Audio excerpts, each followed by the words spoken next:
aloft over the Atlantic seaboard one fine morning in 1943, an imposing force of American naval air power proceeds to an important rendezvous. This force is the aircraft complement of a new carrier: fighters, dive bombers, torpedo bombers. With the air group commander leading everyone, they are flying out to sea to join the ship which will be their floating home and fighting base. He is one of many carriers which the American people have built since Pearl Harbor to destroy the enemy in his own part of the world, far away.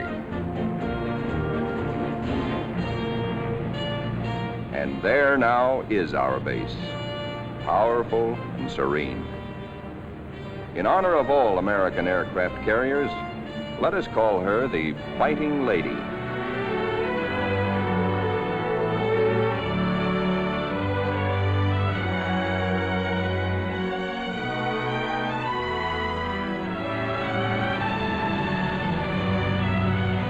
Against a good solid wind with their tail hooks down, our planes come into the broad flight deck of their new home.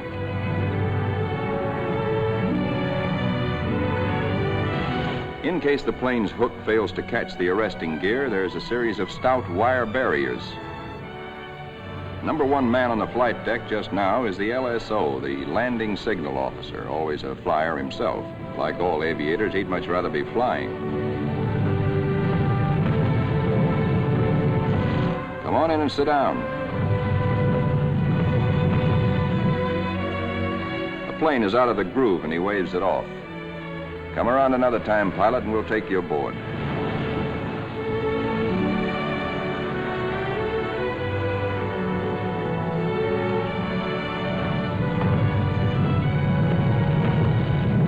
When planes land, they taxi quickly forward out of the way.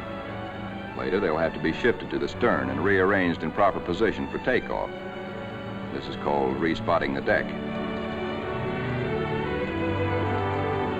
Here is our skipper, Jocko, a veteran Navy flyer, Annapolis, 1917. He is not impressed by our earnest efforts, nor the flight deck control officers. The skipper calls all hands together and gives us a piece of his mind. We'll never be ready for combat unless you flight deck crews learn right now to work as a team. Don't you men realize that before long we'll be in dangerous waters? That's too slow. Bear a hand.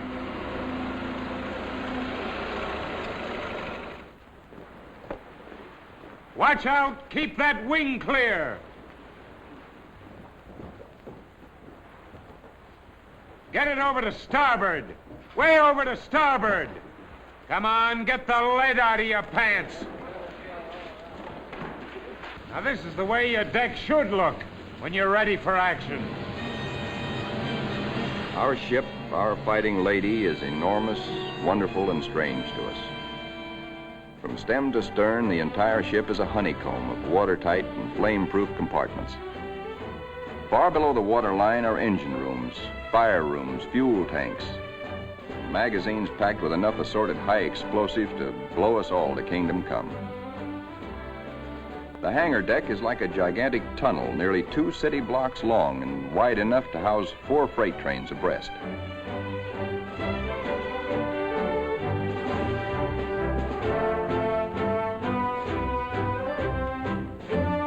It'll take us a week, a month maybe, to learn our way around.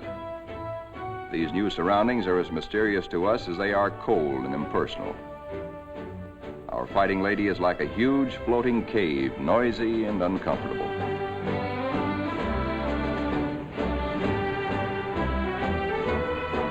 Elevators as big as a tennis court carry us topside to the flight deck. The great superstructure rising amidships is called the island. This is truly the ship's nerve center, its fighting brain. 85% of us who make up the Fighting Lady's family are volunteers in this war and have never been to sea before. We learned our jobs theoretically in intensive training ashore.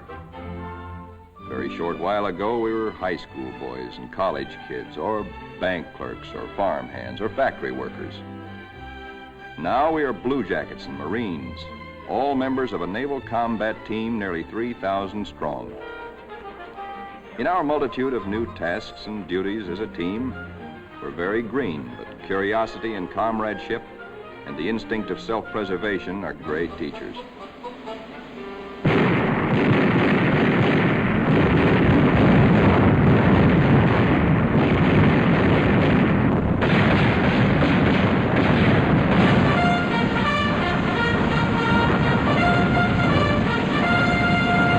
Some of us have to master the delicate and complicated instruments which control the fire of our 5-inch batteries, the guns that must defend the fighting lady when enemy dive bombers and torpedo planes attack.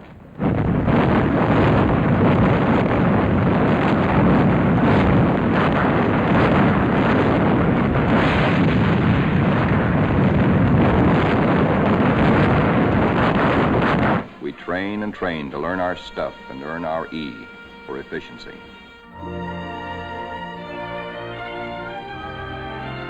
The Fighting Lady's destination is still a closely guarded secret, but no one can hide the fact that we're entering tropical waters. Our ship seems more friendly and comfortable now, and we greenhorns feel that a suntan will at least make us look like fighting sailors. Even our mascot, Scrappy, has been at sea longer than most of us.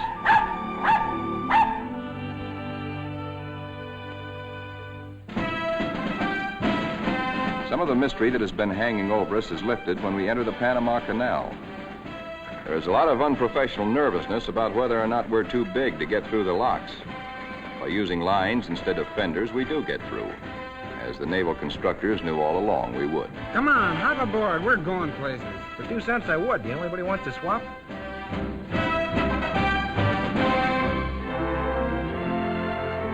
Now we stand out into the Pacific, and life aboard settles down into monotony. Here are our aircraft pilots, officers all. Ship's company call them the glamour boys. They are the men who fly and fight our planes. All the efforts of all the rest of us are concentrated on putting these people into the air and getting them back again. Most of us are hiding a certain amount of nervousness and anxiety, for many of us are Johnny-come-latelys, reserve officers who only recently learned to fly at Corpus Christi and Jacksonville. Others among us are specialists who trained at Quonset Point, Rhode Island. Reserves are called by the regulars, in a friendly way, 90-day wonders. In return, the Annapolis regulars are called the trade school boys. But whether Quonset or Annapolis, all are bound together in the fraternity, the close fellowship of Navy men.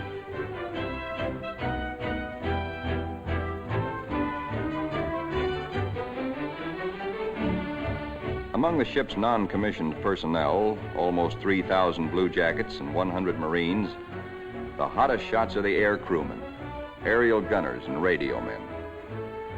These boys and the plane captains are the partners of the glamour boys in the air. By non-flying blue jackets, they are called Zoom pigeons or Airedales.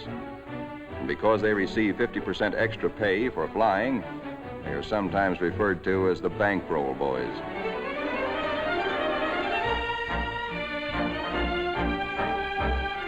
Everybody aboard ship backs up the flying group. This requires the efforts of all manner of people. Many of the jobs are far from glamorous. All the little tasks and services you find along Main Street must be performed by some members of our carrier's crew. For though the Fighting Lady is a powerful ship of war, she is also a sizable American community, whose population must be supplied with all the necessities and some of the comforts of home.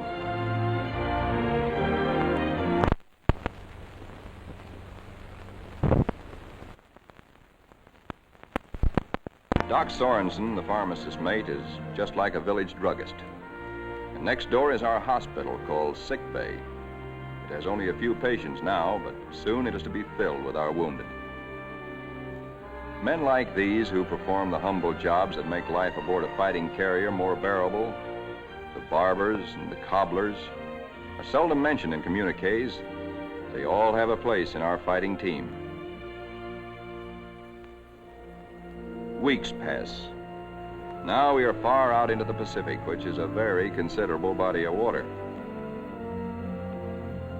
Monotony shuts down on us between our duties. Guessing where we're bound is still our chief pastime. Will we put into Pearl? Are we going to Iron Bottom Bay? Or maybe even to the Aleutians? All such gossip and rumor are called scuttlebutt or drinking fountain conversation.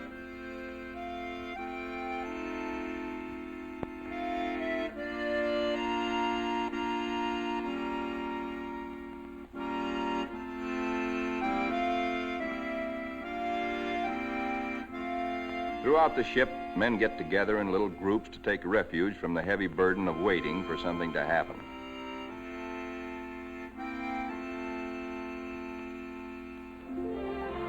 And then one day, out of nowhere, comes a fast fleet tanker, and we're refueled at sea. This tells us something. This tells us that we are not going to Pearl or any other land base for a long, long time.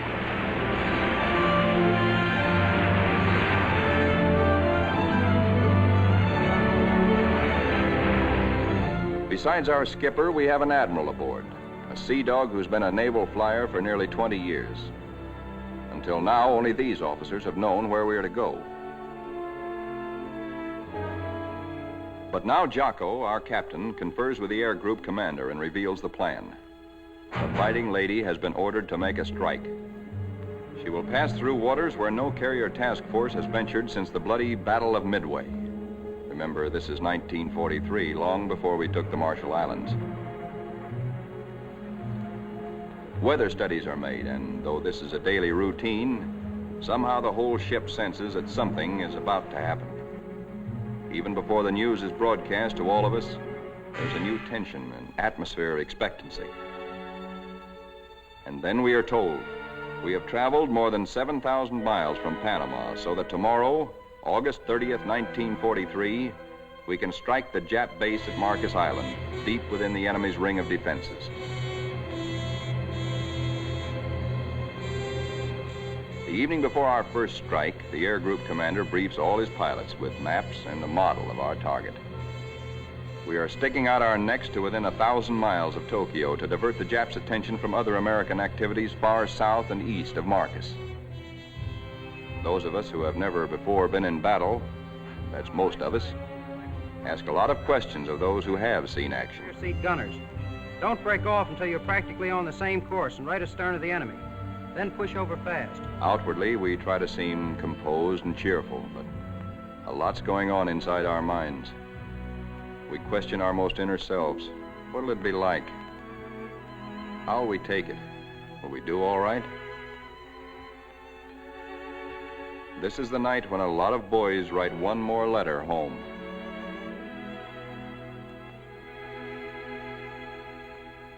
Among those playing acey-deucey in the wardroom is a chubby 23-year-old from Eureka Springs, Arkansas, Lieutenant E.T. Stover, nicknamed Smokey. That's he sitting on the far right. Having flown 50 missions at Guadalcanal, Smokey has been ordered to take a rest. He'd much rather be flying.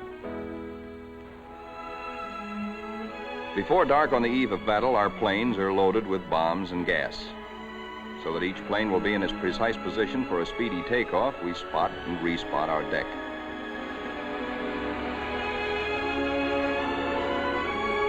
Now all is perfect. We will strike at dawn. And now GQ, General Quarters.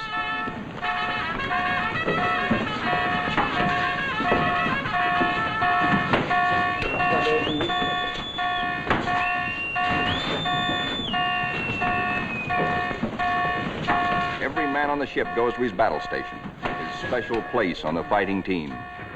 George, the barber, will pass ammunition. Leo, the baker, will be a sky lookout. Frank, the tailor, is assigned to a first aid station. Pilots are in their ready rooms. Each squadron, fighter, bomber, torpedo bomber, assemble separately. Flyers get into their flight gear and receive last-minute data and instructions.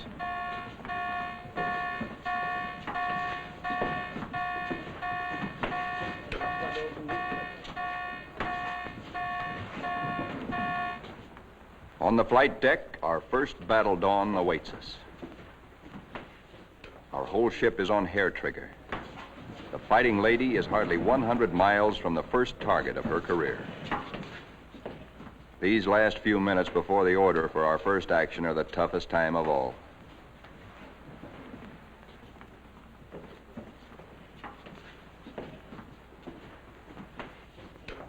A wise man once said, war is mostly waiting. We learn now what that can mean. At last the word comes. Pilots, man your planes. Ready Room 3, roger. Pilots, man your planes.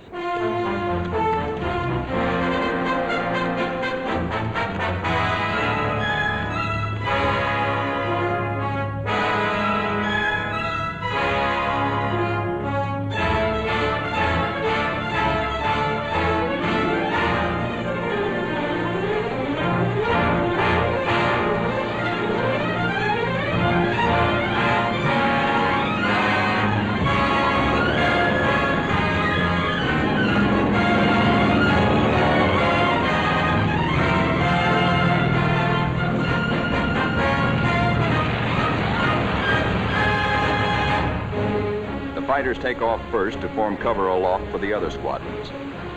Then the bombers, heavy laden with destruction.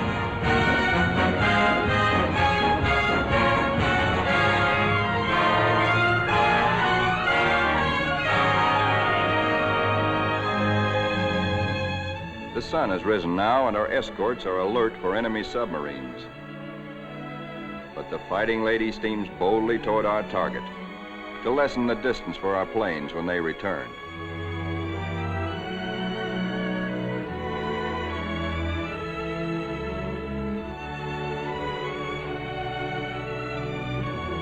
The radio plotting room is the electric eye and ear by which the Fighting Lady detects and keeps tab on all planes and ships for miles around us. Smokey, the fighting ace from Arkansas, has been put in charge of this room for our big day. Hunched among his assistants, Smokey is like a super quarterback on a super football team. He is in constant touch with our entire air group.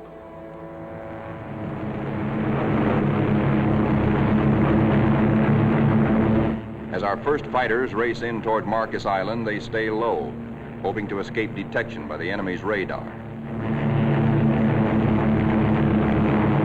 Then they climb suddenly and dive, a surprise strafing attack on the enemy's airstrips. These red balls floating up at us so lazily are anti-aircraft fire. There is 3 times as much of it coming up at us as we can see, because only 1 shell in 3 is a tracer. What look like fiery polywogs are tracers from our own wing guns. The ack-ack is much heavier than expected, but through it we go to knock out enemy bombers on the ground. All through these battle pictures, realize that we are looking straight down our own gun barrels.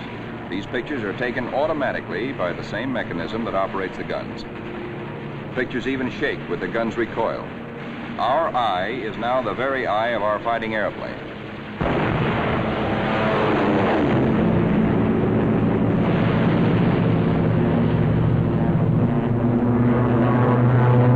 The enemy's picket boats and supply ships offshore are thoroughly strafed.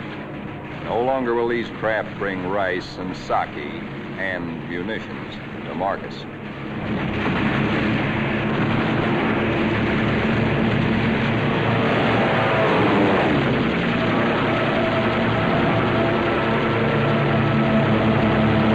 Our bombers flying higher see the island beginning to burn. A moment ago, it looked like a little jade trinket in a cobalt sea.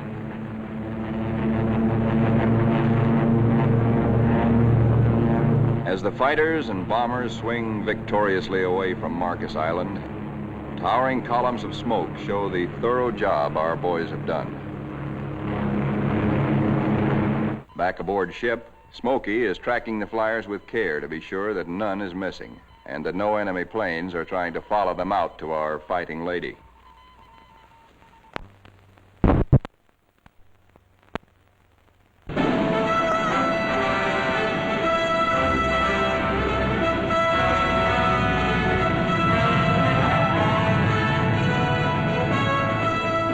As our planes come aboard, there begins an operation almost as exciting as the attack itself. A ballet after battle, with the plane directors as dancing masters. The whirling propellers fill this scene with danger, but now our crews are trained and adept.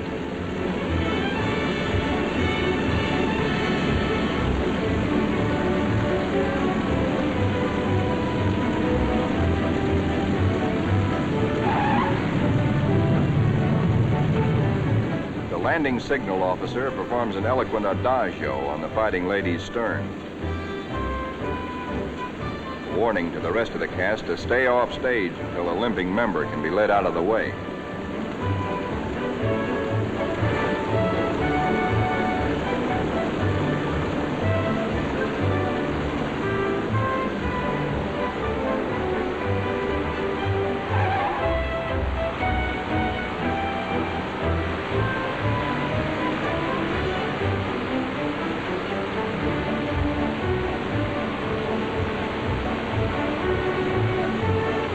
Pilots go below to report to their combat intelligence officers. They have hot news, good news. They tell what they saw and did, how many rounds of ammunition they fired, how many bombs they dropped, what they hit, what they noticed at the target that was new and different or that may need hitting again. As the reports are added up and our combat photographers develop their pictures, the story becomes better and better. Every single Jap bomber on Marcus has been destroyed. 80% of the shore installations blasted or set afire. Hangars, radio stations, gas dumps, ammunition dumps. Marcus is now a lovely mess. In the radio plot, Smokey is worried. There are planes still up there, and he's wondering about them. They are ours, though, delayed by battle damage. Landing a shot-up plane on the carrier is a crucial test of how well-trained, how alert and steady a naval flyer is.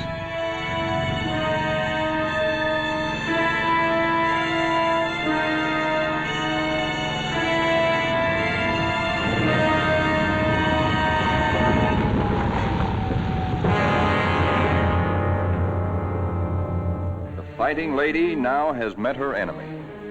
In the wardroom, the pilots who this morning felt new and nervous now talk like veterans. We have been baptized by fire and have survived nicely. We of the Fighting Lady are growing up.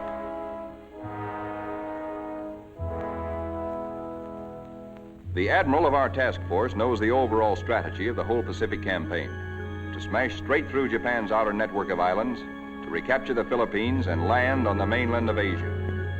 Thus, we will deny Japan supplies from Malaya and the Dutch East Indies and leave her far-flung island garrisons marooned. Then we will reach out and really help our ally China.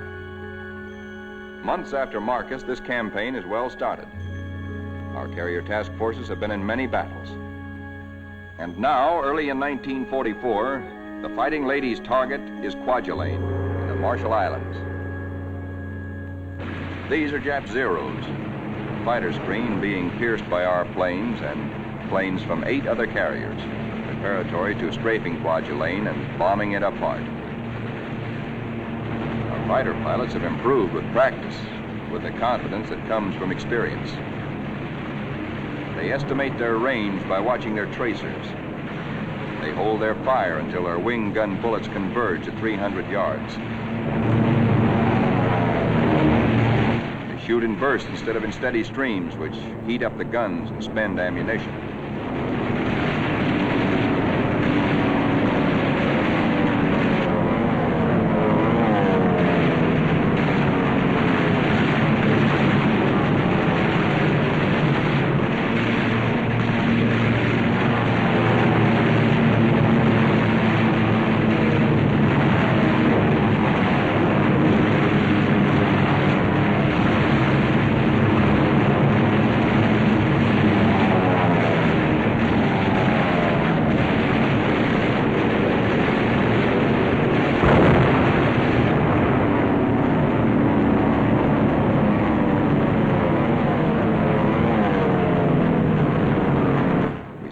Kwajalein burning, very satisfactory.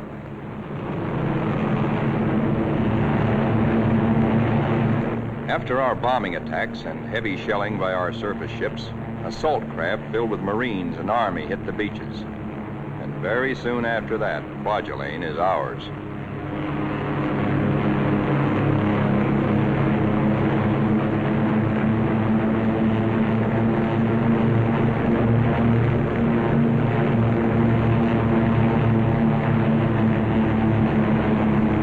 Right after Kwajalein, word comes to our admiral that a truck Japan's huge and secret naval fortress 1,400 miles to the west, there apparently are some heavy units of the Japanese battle fleet.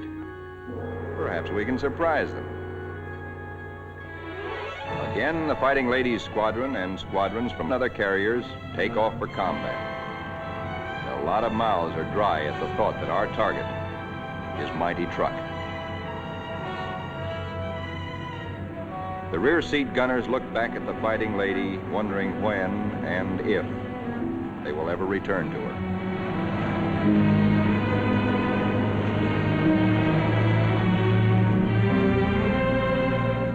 All that we know about truck, we know from a few photographs taken by some nervy Marines on reconnaissance just 18 days ago.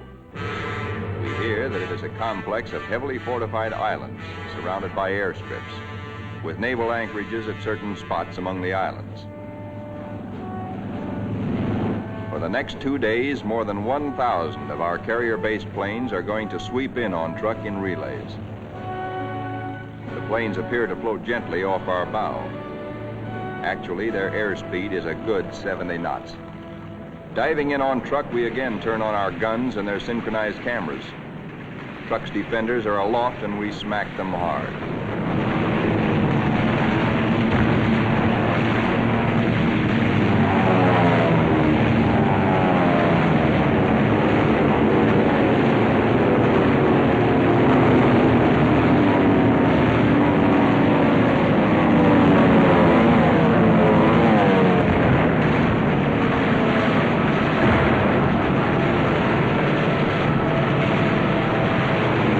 Hearts that were in men's mouths before this strike began now settle back into place and are singing once more.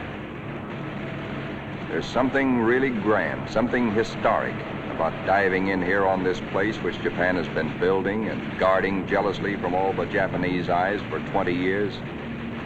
We dive right in low and take a good look at fighter strips, bomber bases, and seaplane ramps.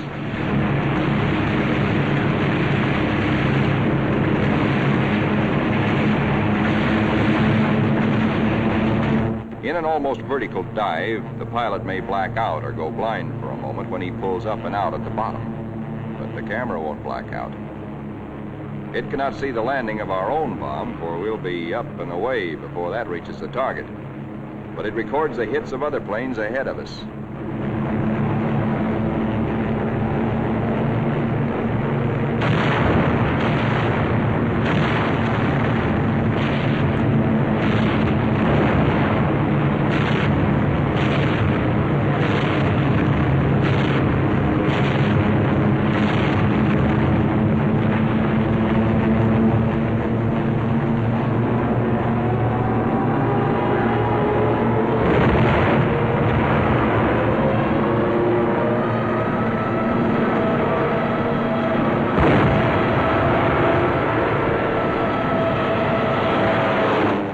To find the Jap fleet here, but most of it's gone.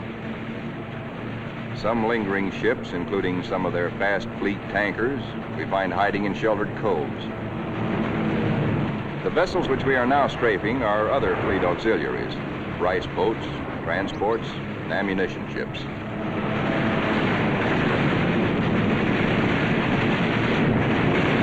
With bursts of 50 caliber incendiaries and armor-piercing slugs, we set them on fire, rip them open, often wide enough to sink.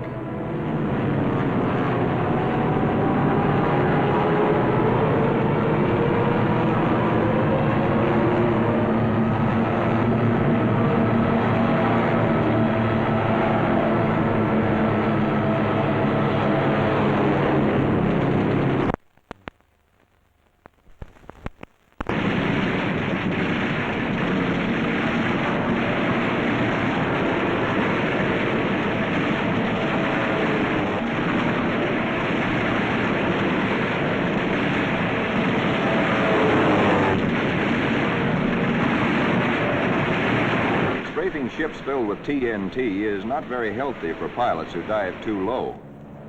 But it's hard to tell who's carrying what until the big bang comes.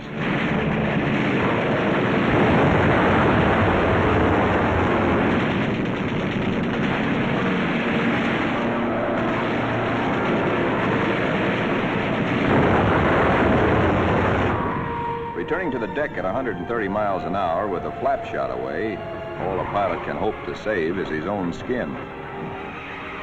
Here comes our new air group commander. He's had a bit of trouble. His windshield is blotted with blood, and he has to feel his way aboard. Strafing at low altitude, he took a 40-millimeter anti-aircraft burst right in the face. More than 200 wounds, and his plane a sieve. But he'll live to fly again. Some planes will not return, but others come back and land somehow, anyhow. Considering the toughness of truck, our losses are astonishingly light. No time is lost getting casualties below.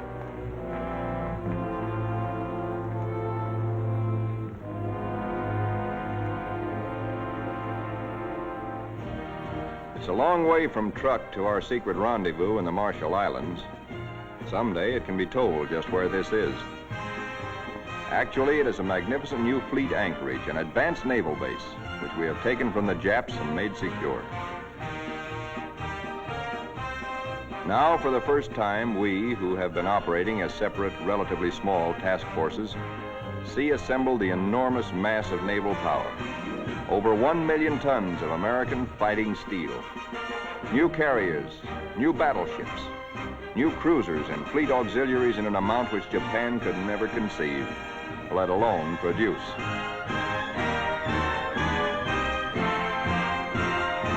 That we are able to maintain supply lines over the vast distances of the Pacific is one of the miracles of this war. In the comforting presence of so much power, we relax and refresh our battle-strained nerves. Pushing my head under. Hey, Benny, when you gonna die? Who taught you to swim? Hey! Here comes Benny. Boy. Our ship's post office now does really big business. Letters for us at last from home. Letters from us to friends and families. Our censors know our collective mood, our central hopes and thoughts. The stuff is really getting out here now. I can't tell you much about it, but oh boy. And the more we get, well, the sooner I'll be seeing you. All hands are called together. Our old skipper, Jocko, has been promoted admiral. Our new one's name is Dixie. Men, as soon as I finish talking, we are getting underway. Our fighting lady is now part of what is designated Task Force 58. As you know, our final destination is a place called Tokyo. We'll have to fight hard to get there, but when we drop our hook at Yokohama, I'm going to throw a party. All hands are cordially invited.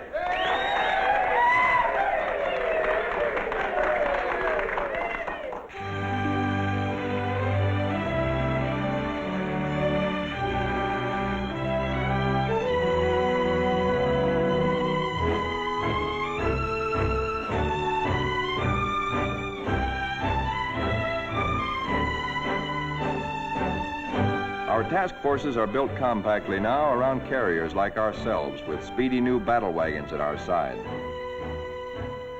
A carrier skipper never leaves the bridge at sea, because carriers and their planes are the first to strike the enemy or to be struck by him. Our aircraft pilots are constantly on call, for despite the massive power spread out around us, these are still dangerous waters. Our pilots know this all too well, but it doesn't worry them now, for they're seasoned. They know how. There are a lot of new faces among us, but most of these men, too, have been in action. At places like Hollandia, Millie, Joliet, Palau, Rabaul, Wake, Maloelap. Our rear seat gunners and radio men are old hands now. Some of their faces are different, too, because there have been replacements. A lot of them have been made commissioned officers. There's a saying in the Navy that you never learn to love a carrier until she gets hurt. Well, perhaps we don't really love our fighting lady, but we've become mighty fond of her and almost comfortable, almost at home.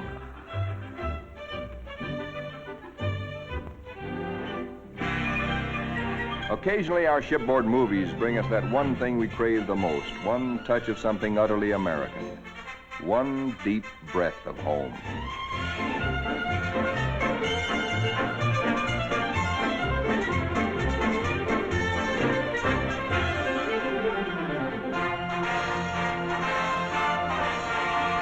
Like Jocko, our new skipper, Dixie, is an old hell-diving Navy pilot. In their battle caps, he and Admiral Mitcher look like big league baseball managers. Northwest we steam, and never before in history has an ocean borne such a weight of naval power. Not a Jutland, not a Japan's proud boast, Tsushima, was there anywhere near the force with which we now assert that this is our ocean. This is our air. And we're seeking the Japanese battle fleet to prove it.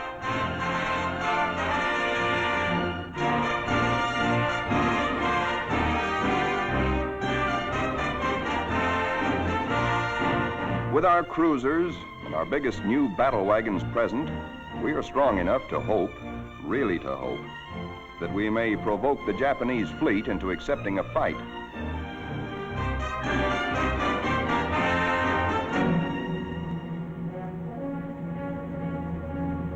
We're joined by plotting Coast Guard and Navy transports. The Marines again.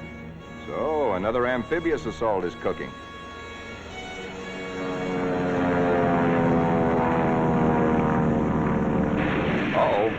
Our patrols have spotted an enemy search plane and are after her. She's a big bird. A 20-ton, four-motored Kawanishi seaplane, the kind we call Emily's.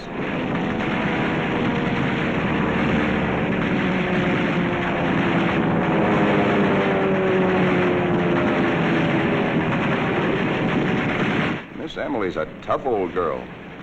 Right now, she's screaming for help and telling Tokyo by radio where we are. Hellcats are closing in on her.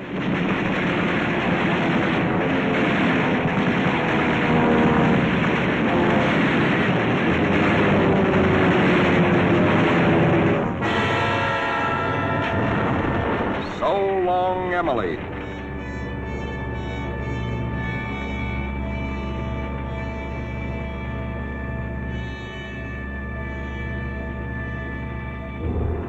Now that the enemy knows where we are, and we know he knows, our brass hats get together on final arrangements for what may turn into another Midway.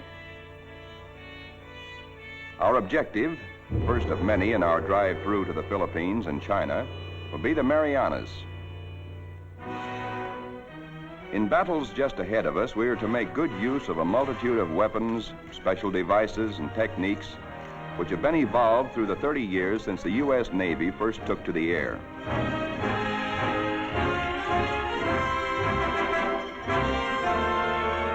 Not only did our naval flyers create the aircraft carrier itself, but it was they who devised the torpedo plane and invented and perfected dive bombing.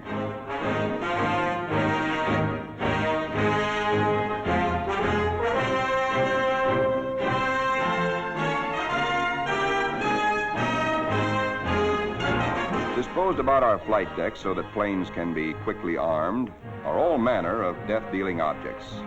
500, 1,000, and 2,000-pound bombs. We have torpedoes and incendiaries, and the kind of anti-personnel bombs we call daisy cutters.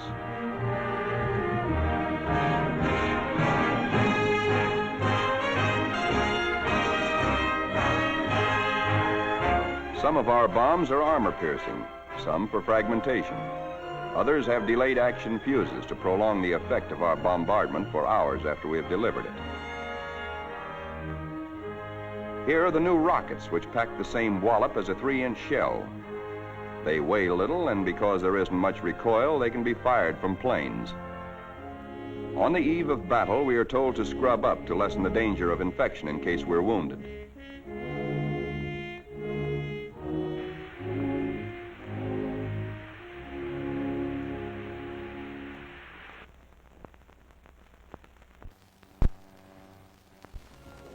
As well as our bodies, most of us prepare our souls.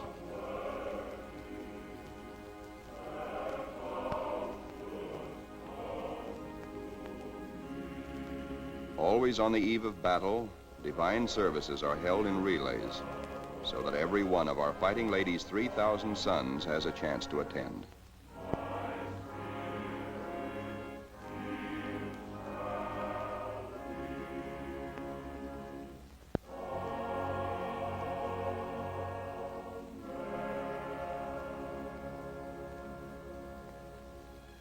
As the eve before battle lengthens, there is the usual waiting.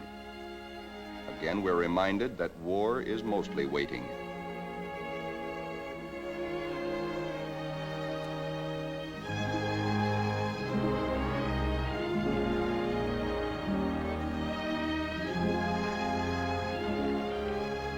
Because all cooks and bakers must soon be at their battle stations, they work all night long preparing a hearty meal of steak and eggs for our 3 a.m. battle breakfast.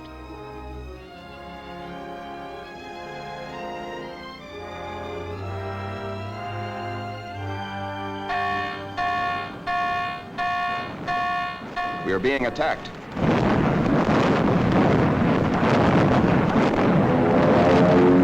We are being attacked by Japanese torpedo planes skimming in after us, wing to water.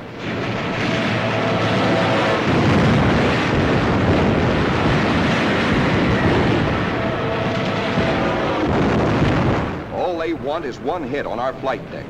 We have nearly 90 planes fueled and loaded with bombs, ready for the takeoff.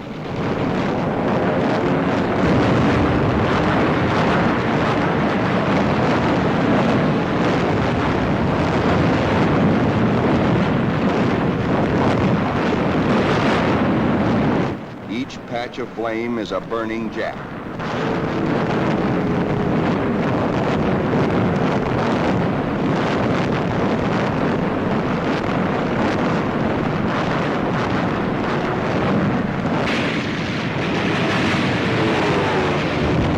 In this surprise attack, 19 Japs are polished off by our ship's batteries.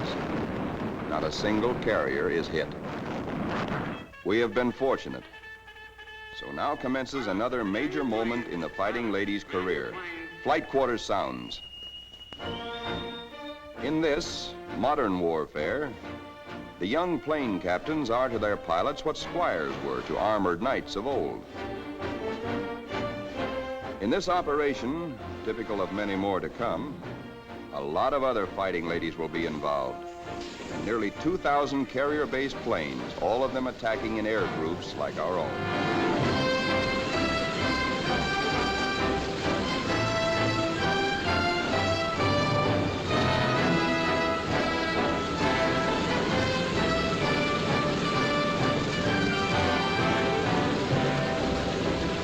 From now on, we tighten our belts and steady our hands as our Navy makes progressively bigger attacks nearer and nearer the heart of Japan.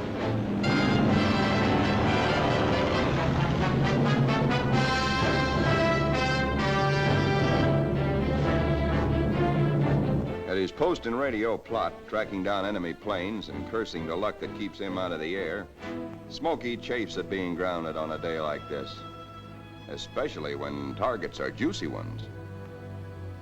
All the Jap air bases and military installations in the Marianas, and a special prize package, Guam, the island which we did not fortify, but the Japs did.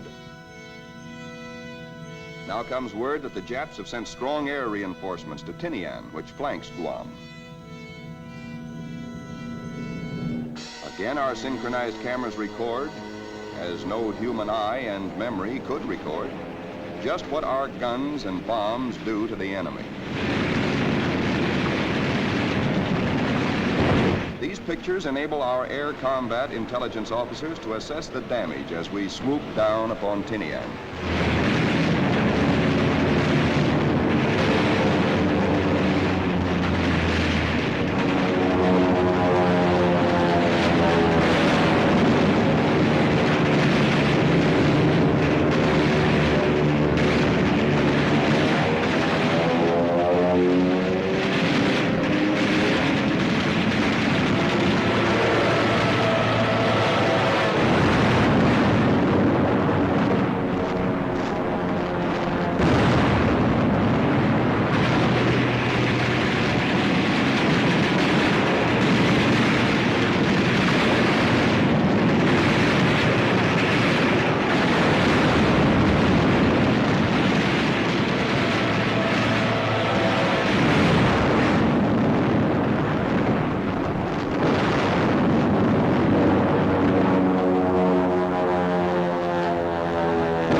planes return for more fuel and ammunition, the surface vessels take over.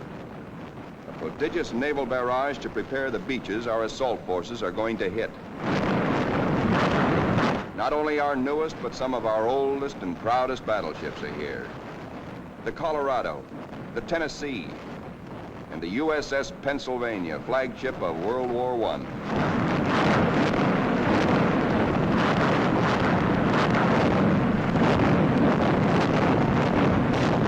Winging home to the Fighting Lady, several of our planes, crippled, make a game attempt to land.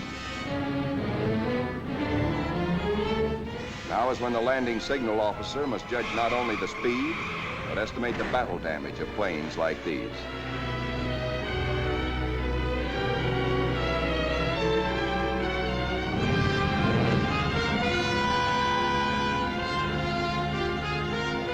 And flight deck emergency crews, firefighters, rescue details, and medical corpsmen exhibit almost incredible courage.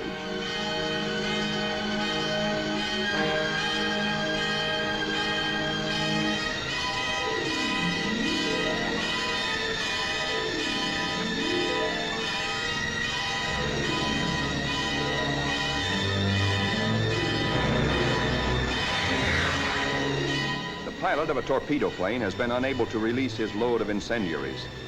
Burning thermite is spilling out at incandescent heat. In the plane's tanks remain about 75 gallons of high-octane gas. The men who brave this danger to save pilot and crew deserve every citation they get.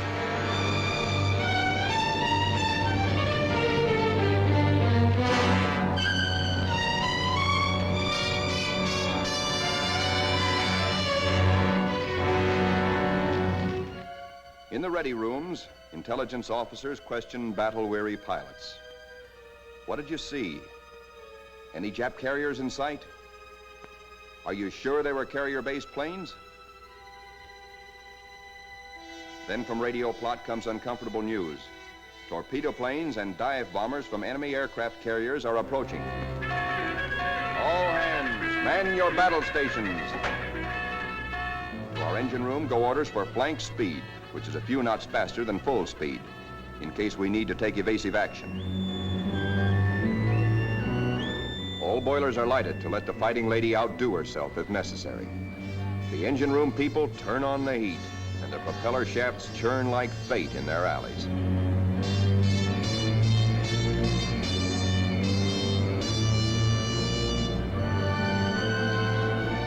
The Fighting Lady leaps through the sea on her guard.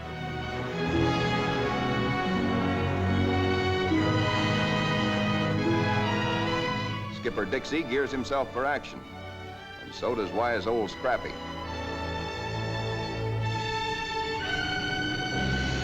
And now, here they come.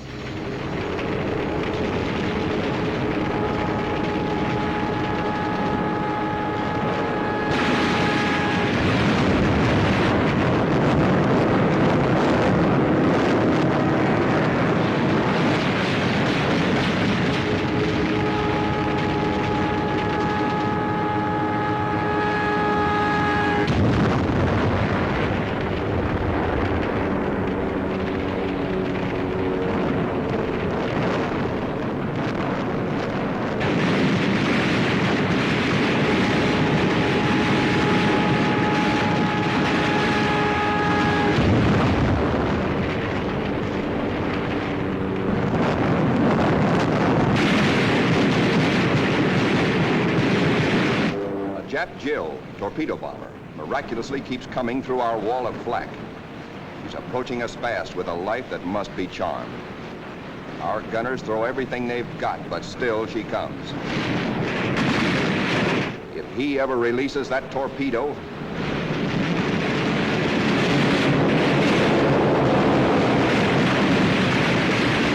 she missed us. Either the pilot was already dead or his release gear jammed.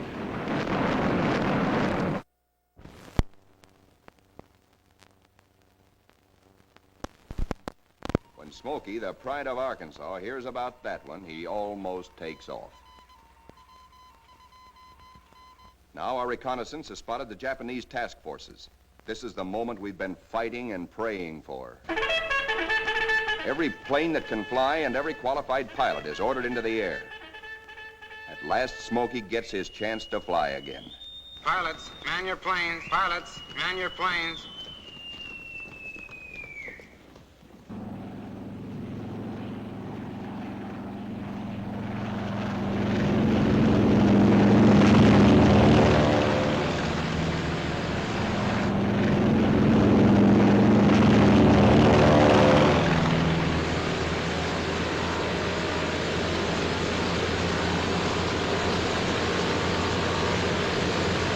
Philippine trade wind is tearing down our flight deck. Our planes strain forward to rise into it. Our entire air group thunders out behind the group commander. Now our fighters run into a smoke Jap fighters, mostly Zeros, sent up to intercept our attack on the Japanese fleet. A mad aerial scramble begins, which the boys to this day still call the Marianas Turkey Shoot. 369 Jap planes are shot down in this single day, to our loss of 22. Japanese plane makers have sacrificed strength and firepower for agility. Their planes disintegrate quickly when you hit them. They have no armor plate, as ours have, nor are their gas tanks self-sealing.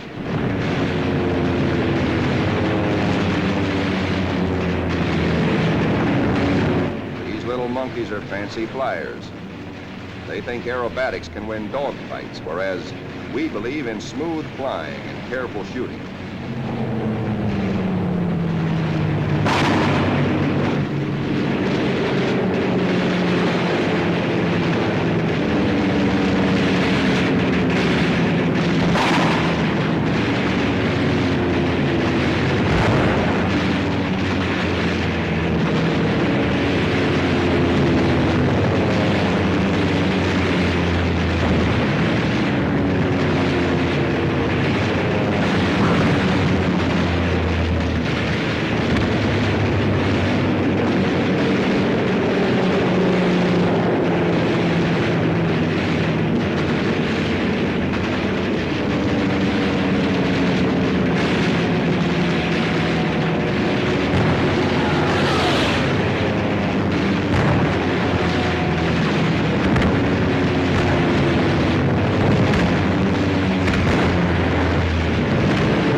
And now, at last, through a late afternoon haze from high altitude, our air combat group sights the Imperial Japanese battle fleet.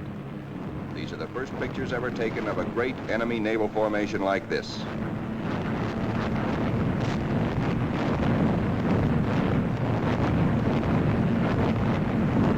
There it is, that Imperial fleet, crawling around below us in violent evasive action.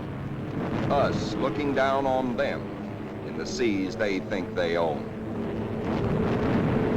Some of these Japanese ships are scampering away at better than 40 knots. When you bore straight down on them, they twist, squirm.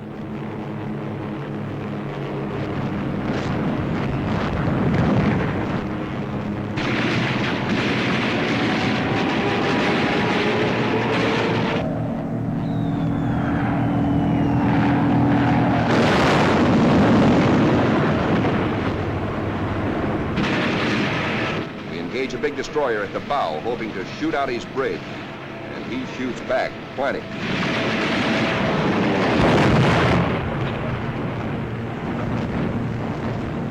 Let's go down after that cruiser. He answers us emphatically from the forward turret.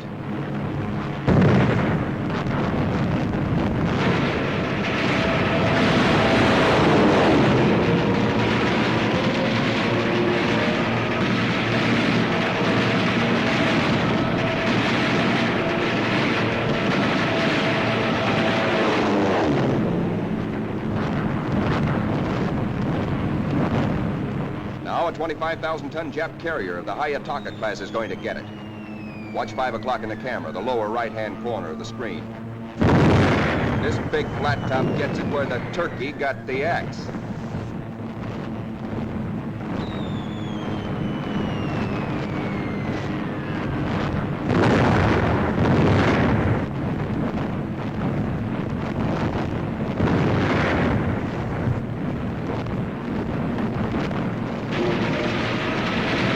When you touch off some of these babies, just watch this one.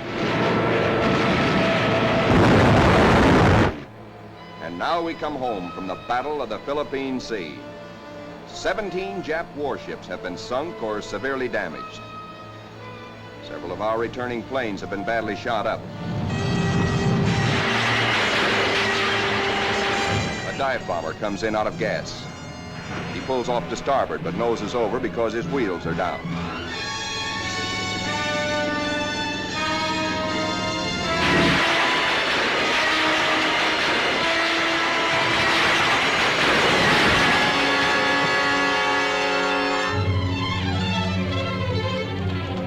This pilot has 73 holes in his plane, and his leg almost shot away.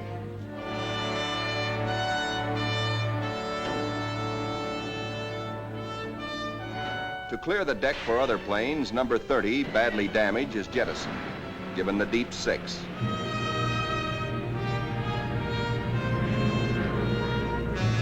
Watch carefully. This man's controls are all but shot away.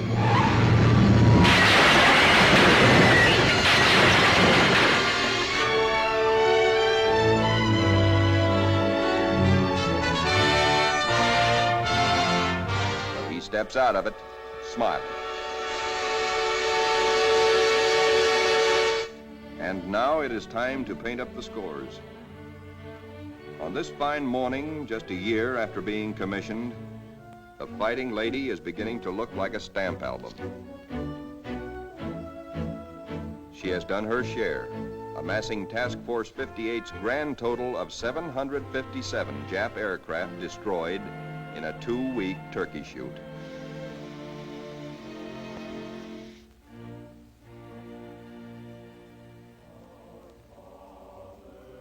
But there's another score to add up. Our own casualties. Quite a few faces are no longer with us on the Fighting Lady.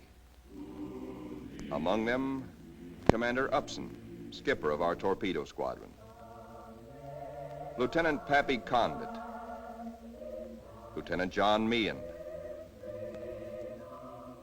And that fightingest gentleman, Lieutenant Smokey Stover. Yes, Smokey's missing too.